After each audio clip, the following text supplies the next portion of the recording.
In front of me is Blackview A90 and today I would like to show you how you can connect it using Bluetooth. Firstly, go into settings and tap on Bluetooth. Then click on this switcher if it's not already on to activate it and wait for available devices to show. When they do, just tap on the one that you wish to connect to and wait for the pop-up.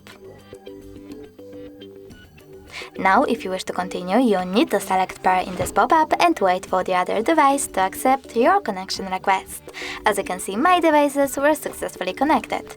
If you wish to disconnect them, you can always do that by choosing this gear icon next to the device and tapping on Unpair. Lastly, confirm your choice in the pop-up.